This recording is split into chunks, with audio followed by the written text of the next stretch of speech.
Assalamualaikum warahmatullahi wabarakatuh. Perkenalkan, nama saya Amiruddin Panyo. Saya dari kelas C dengan NIM A531419054. Di video kali ini saya akan membuat video menjelaskan tugas. Nah, sebelumnya video ini saya buat untuk pemenuhan tugas UAS dari mata kuliah pemrograman berorientasi objek. Nah, di sini saya akan menjelaskan mengenai tugas-tugas yang telah diberikan kepada saya. Jadi untuk tugas pertama, langsung saya akan jelaskan. Oke, jadi di tugas pertama ini kita diperintahkan untuk membuat dua kelas. Nah, di masing-masing kelas itu kita harus buat minimal satu atribut. Jadi di kelas pertama saya buat kelas orang dengan atribut integer ID. Kemudian ini main programnya. Kemudian untuk di kelas kedua saya buat kelas yang namanya MK atau mata kuliah dengan atributnya ada string yang berarti pencetakan string. Kemudian nama atributnya itu adalah nama mata kuliah. Dan sini adalah main programnya. Nah, di tugas pertama itu kita sudah menjalankan program ini. Kita diperintahkan untuk melihat apa yang akan muncul dalam di keterangannya. Nah, di sini muncul keterangan bahwa kelas MK adalah public dan harus dideklarasikan di file yang namanya itu mk.java. Jadi kita tidak boleh mendeklarasikan ini di file orang. Oke, jadi untuk itu untuk perintah pertamanya. Kemudian untuk perintah keduanya kita disuruh buat untuk kelas MK ini kita disuruh buat untuk membuatnya jadi privat. Kemudian kita jalankan. Di sini akan muncul keterangan bahwa modified private not allowed, artinya bahwa kelas privat tidak boleh dijalankan di file ini. Jadi itu eksperimen yang dilakukan di tugas 1. Kemudian kita akan lanjut di tugas 2. Nah, di tugas 2 ini kita disuruh untuk membuat 4 kelas. Ya, ini ada kucing, ada kelas kucing, negara, kemudian baju, dan lingkaran. Nah, di kelas kucing ini kita diperintahkan untuk membuat atributnya. Di sini saya telah membuat atribut jenis kucing, berat badannya, dan nama pemiliknya. Nah, setelah saya membuat atribut ini, saya membuat metodenya untuk menampilkan si info dari kucing ini. Ini ada sistem outprint jenis kucing, kemudian ada beratnya, kemudian ada siapa nama pemiliknya. Setelah saya buat metodenya, saya buat main programnya. Pada saat membuat main program ini, saya menginisialisasikan si kelasnya. Jadi, kita panggil nama kelasnya, kemudian kita inisialisasikan new kucing, kemudian kita panggil kucing 1, terus kemudian kita panggil juga tampil info kucing. Nah, ketika kita jalankan programnya, maka akan tampil seperti ini. Jenis kucingnya Anggora, beratnya 2 kg, kemudian nama pemiliknya adalah Joko. Kemudian kita masuk ke kelas yang kedua, sama seperti kelas kucing. Di sini saya disuruh buat atributnya. Atribut, kemudian di sini setelah saya buat atribut, di sini ada atribut nama negara, sistem pemerintahannya apa, kemudian jumlah penduduknya berapa. Kemudian kita buat metodenya untuk menampilkan infonya. Di sini ada nama negara, sistem pemerintahan, kemudian jumlah penduduk. Nama negara yang ini diambil dari atribut ini, nama negara. Setelah kita buat metodenya, kita buat main programnya. Di sini sama seperti sebelumnya, kita menginisialisasikan programnya. Di sini ada negara, kemudian negara. Kemudian kita tuliskan kembali, terus panggil tampil info negara. Kalau kita jalankan maka akan muncul seperti ini. Nama negara Indonesia, sistem pemerintahan Republik, jumlah penduduk 271 juta jiwa. Kemudian kita masuk ke kelas yang ketiga, ini ada baju. Sama seperti sebelumnya, di sini kita buat atribut ada 3, kemudian kita buat metodenya, terus kita buat main programnya. Dan kalau kita jalankan, dia akan seperti warnanya akan di sini atribut yang saya buat kan di sini ada warna, size, kemudian ada motifnya. Ketika kita jalankan programnya, di sini akan muncul warna hitam, size-nya L, kemudian motifnya polos. Kemudian untuk kelas yang terakhir ini kelas lingkaran. Di sini sama kita membuat 3 atribut. Ya, ini ada diameter, kemudian ada jari-jari dan jumlah sisinya. Kemudian kita buat metodenya. Di sini ada sistem print diameter. Datanya diambil dari sini. Terus setelah kita buat metodenya ini, kita buat main programnya. Di sini juga kita akan menginisialisasikan programnya. Di sini ada lingkaran, kemudian jadi lingkar, kemudian ada new lingkaran. Kita tulis lingkar kembali, kemudian kita tampilkan info lingkaran. Dan kalau kita jalankan programnya akan seperti ini. Diameternya 20, jari-jarinya 10 dan jumlah sisinya ada 1. Nah, demikian tugas 2. Selanjutnya kita akan berlanjut ke tugas 3.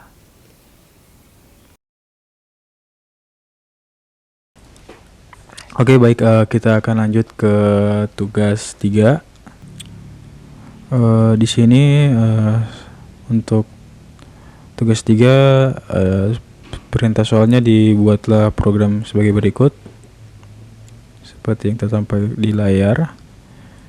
Jadi kita jalankan saja programnya, apa yang akan terjadi.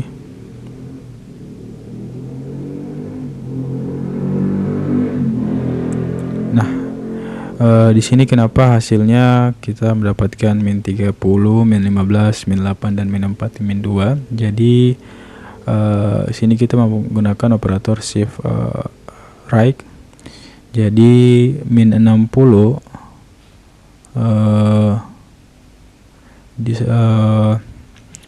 min 60 kita geser 1 kali ke sebelah kanan, maka hasilnya akan dapat min 30. Kemudian jika kalau min 60 ini kita geser 2 kali ke arah kanan, maka hasilnya akan dapat 15.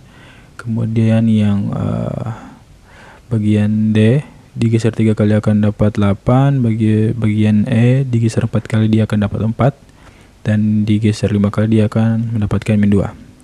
Nah ya, kenapa hasilnya min? Karena 60 nilai A ini juga bernilai min. Jadi seperti itu. Kemudian untuk yang soal yang kedua, sama disuruh buat program seperti tadi, tapi nilainya adalah positif menggunakan shift right. Jadi seperti ini. Kita coba jalankan programnya. Nah, di sini apa bedanya? Bedanya cuma dinilai tadi. Jadi yang tadinya min 30 sekarang jadi 30, 15, 7, 31. Nah, kita pada soal sebelumnya di sini ada 8. Kenapa jadi 8? Karena dia berpengaruh nilai positif dan negatif itu berpengaruh pada pembulatan. Kemudian kita masuk ke soal yang nomor 3. Kita disuruh buat seperti di atas, tapi di sini kita menggunakan operator shift left. Jadi di sini kita coba jalankan programnya, apa akan muncul. Di sini ada 120, 240, 410, 910. Nah, di sini artinya ketika 60 ini kita geser ke kiri 1 kali, maka hasilnya akan menghasilkan 120. Ketika digeser ke 2 kali ke arah kiri, maka hasilnya akan menghasilkan 210. Begitu pula seterusnya.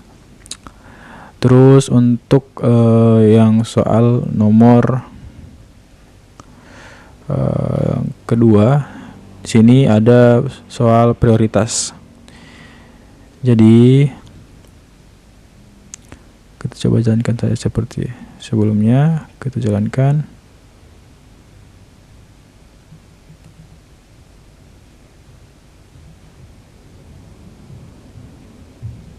Oh ya, kita matikan dulu komentarnya.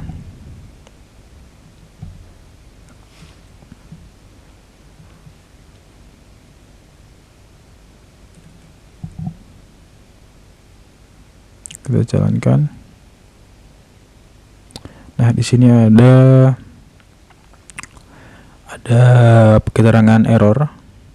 Kenapa error? Karena untuk operator shift kiri dan shift kanan itu kita tidak boleh menggunakan atau tidak boleh ada bilangan desimal.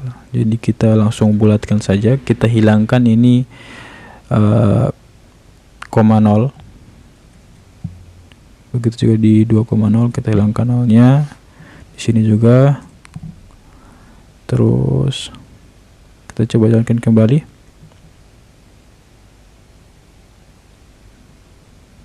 Nah, di sini hasilnya ada 0, 1 dan 6. Kenapa 0, 1 dan 6? Di sini kan prioritas.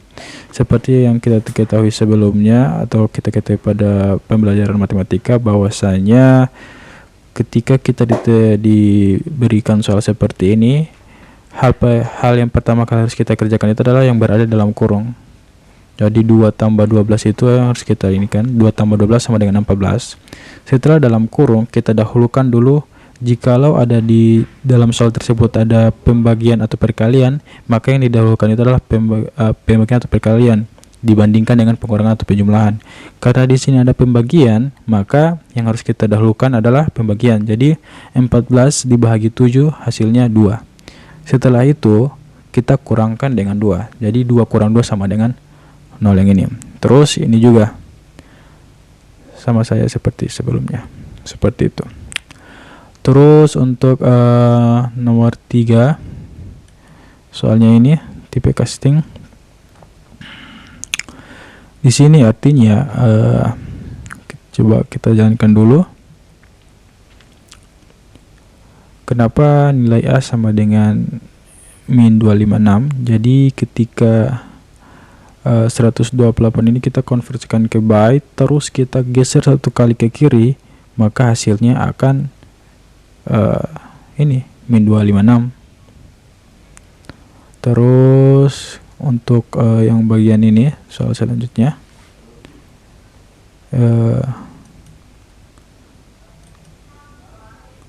bandingkan 2 operasi aritmetika berikut. Yang ini coba kita jalankan dulu. Nah, kenapa hasilnya bin 121?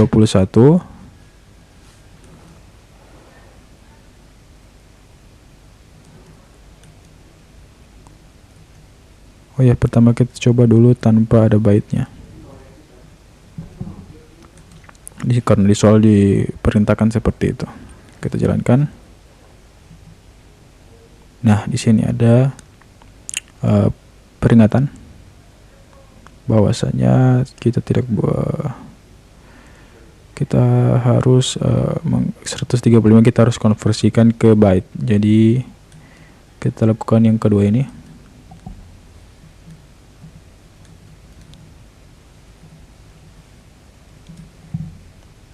Kita jalankan. Nah, di sini berhasil. Jadi setelah kita bandingkan bahwasanya kita harus menggunakan byte ini. Kalau kita tidak menggunakan byte ini, maka hasilnya akan error atau tidak akan jalan. Oke, selanjutnya kita akan masuk ke soal yang nomor 4 atau soal terakhir untuk bagi tugas 3. Di sini ada eksperimen. Analisa program berikut ini, buktikan hasil analisa Anda dengan keluaran yang dihasilkan. Jadi kita coba dulu yang bagian ini, yang bagian A. Running nilai A sama dengan 55. Jadi bilangan ini bilangan 22 tambah 35, hasilnya di sort, kemudian nilainya hasilnya akan muncul sebagai integer. Nilainya akan muncul sebagai integer. Seperti itu. Terus untuk kita coba bagian B-nya, sini ada float.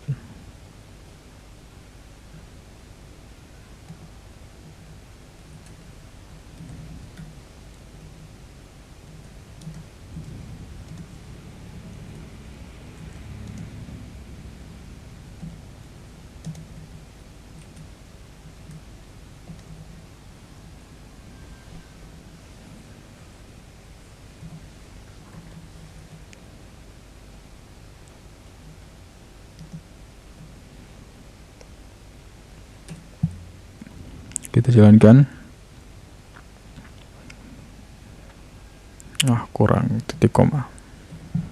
Oke, kita jalankan kembali. Nah, di sini ada keterangan bahwasanya bilangan ini tidak bisa kita konversikan ke float. Jadi 20D ini merupakan bilangan double. 20D ini di sini kita keterangannya kita tidak bisa main convert ini ke float. Seperti itu. Oke, jadi kita akan masuk ke tugas terakhir atau eksperimen yang terakhir. Jadi di sini kita disuruh untuk mengubah nilai luas bangunan pada kelas rumah pada contoh 6.1 menjadi 120. Lalu tambahkan baris program untuk menampilkan nilai variabel atribut milik rumah 1 dan rumah 2. Kompilasilah, lalu jalankan program aplikasi Makalah Rumah. Perhatikanlah nilai luas bangunan setiap objek rumah, apakah perubahan yang terjadi dibandingkan keluaran atau output pada contoh 6.2. Mengapa demikian? Jadi kita disuruh ubah luas bangunan yang ada di contoh 6.1. Yang ini kita disuruh ubah menjadi 120. Terus tambahkan baris program untuk menampilkan nilai variabel atribut rumah 1 dan rumah 2. Jadi pertama kita disuruh ubah luas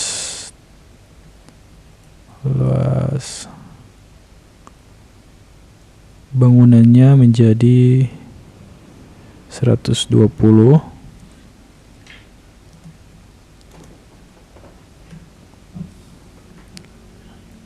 Setelah itu tambahkan baris program untuk menampilkan nilai atribut, lo jalankan atribut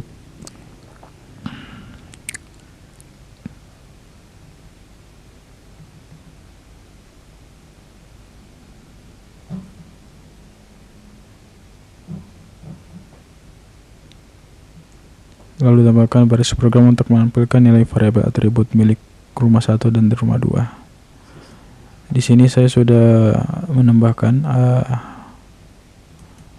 menambahkan variabel untuk menampilkan nilai dari atribut rumah 1 dan rumah 2, yaitu ini.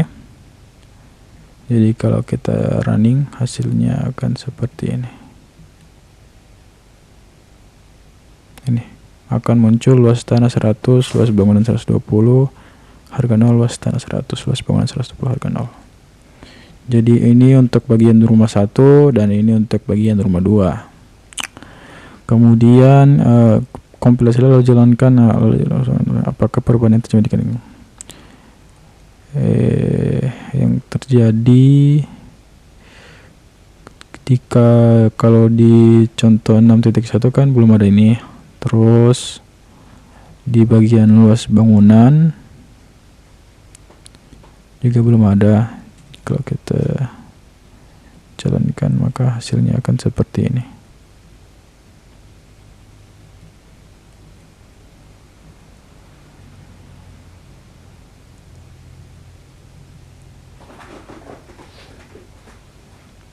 Akan tampil seperti ini kosong.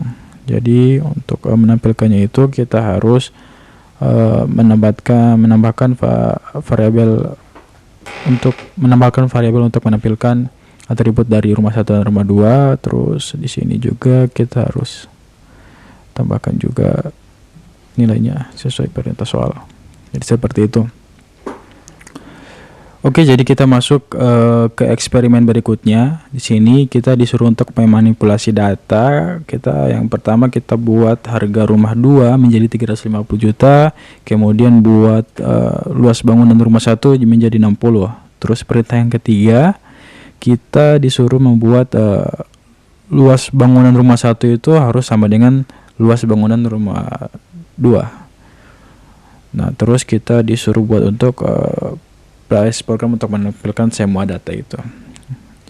Jadi pertama kita disuruh buat untuk buatlah harga rumah 2 sama dengan 350 juta. Jadi rumah 2 titik harga sama dengan 350 juta. 1 2 3. Kita copy saja.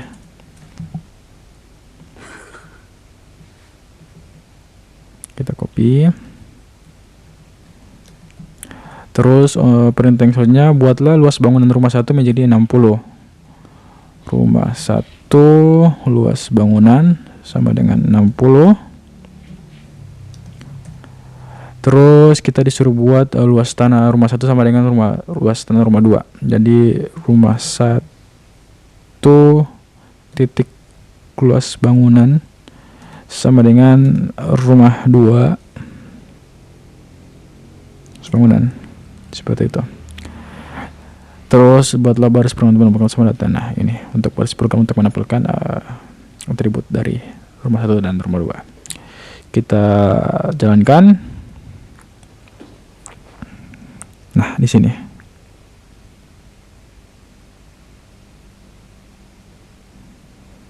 jadi untuk luas tanah dari rumah 1 dengan rumah 2 kan di sini sama. Jadi luas tanah rumah 1 sama dengan 100, luas tanah rumah 2 sama dengan 100. Kemudian untuk luas bangunan juga, maaf. Jadi di sini bukan luas bangunan ya. Sini luas tanah.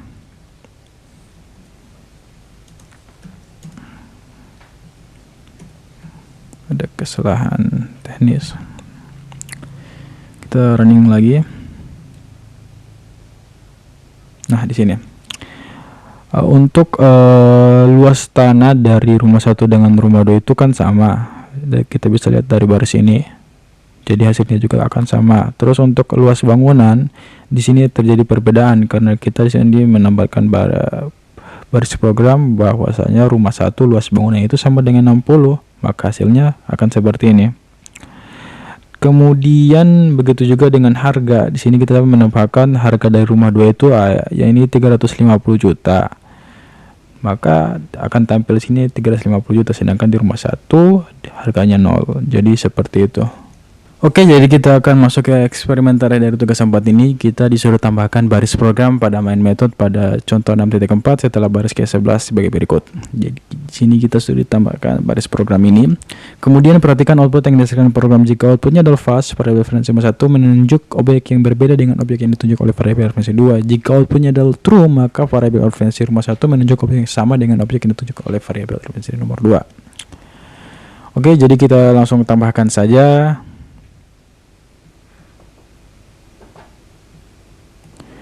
Kita Ctrl C, kemudian kita kopikan di sini, kemudian kita jalankan. Apa akan terjadi? Nah, di sini hasilnya false. Keterangannya apa? Kenapa false? Jadi, kenapa false?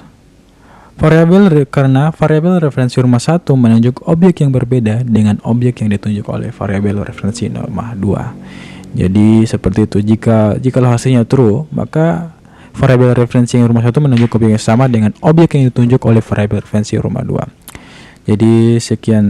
Jadi seperti itu. Oke, jadi sekian video dari saya untuk video untuk pemenuhan tugas UAS mata kuliah pemrograman berorientasi objek. Lebih dan kurangnya saya mohon maaf. Wabillahi taufik wal hidayah. Wassalamualaikum warahmatullahi wabarakatuh.